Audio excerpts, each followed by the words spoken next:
ജവഹർലാൽ നെഹ്റുവിനെ കുറിച്ച് നമുക്ക് പഠിക്കാം. ജവഹർലാൽ നെഹ്റു അദ്ദേഹം ജനിച്ചത് 1889 1889 നവംബർ 14 ജവഹർലാൽ നെഹ്റു ജനിച്ചു. അദ്ദേഹത്തിൻ്റെ പിതാവ് മോത്തിലാൽ നെഹ്റു, മാതാവ് Swarup Rani. Letters from father to his daughter. Letters from a father to his daughter. A father to his daughter. Jawaharlal നെഹ്റുവിൻ്റെ മകൾക്കെഴുതിയ ലെറ്റേഴ്സ് ആയിരുന്നു letters from father to his daughter.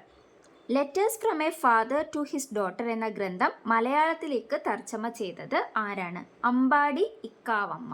Ambadi ഇക്കാവമ്മയാണ് മലയാളത്തിലേക്ക് ട്രാൻസ്ലേറ്റ് ചെയ്തത്. അമ്പാടി ഇക്കാവമ്മ. നെഹ്റുവും ഗാന്ധിജിയും തമ്മിൽ ആദ്യമായി കണ്ടുമുട്ടുന്നത് 1916 ലക്നൗ സമ്മേളനത്തിലാണ്. 1916 ലക്നൗ സമ്മേളനത്തിലായിരുന്നു ഗാന്ധിജിയും നെഹ്റുവും കണ്ടുമുട്ടിയത്. 1916 ലക്നൗ സമ്മേളനം. ഗ്ലിംസസ് ഓഫ് വേൾഡ് ഹിസ്റ്ററി രചിച്ചത് ജവഹർലാൽ നെഹ്റു ആണ്. Glimpses of world history. Glimpses of world history രചിച്ചത് ജവഹർലാൽ നെഹ്റു ആണ്.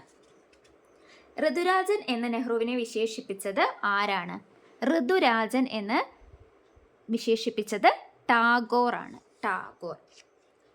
ഭയത്തിൻ്റെയും വെറുപ്പിൻ്റെയും മേൽ വിജയം നേടിയ മനുഷ്യനെന്ന് നെഹ്റുവിനെ വിശേഷിപ്പിച്ചത് വിൻസ്റ്റൺ ചേർച്ചിലായിരുന്നു. വിൻസ്റ്റൺ ചേർച്ചിലായിരുന്നു. ഋതുരാജൻ എന്ന് വിശേഷിപ്പിച്ചത് ടാഗോർ ആണ്. ഋതുരാജൻ.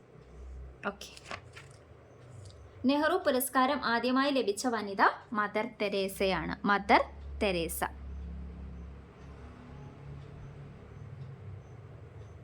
Mother Teresa. Okay. Thank U.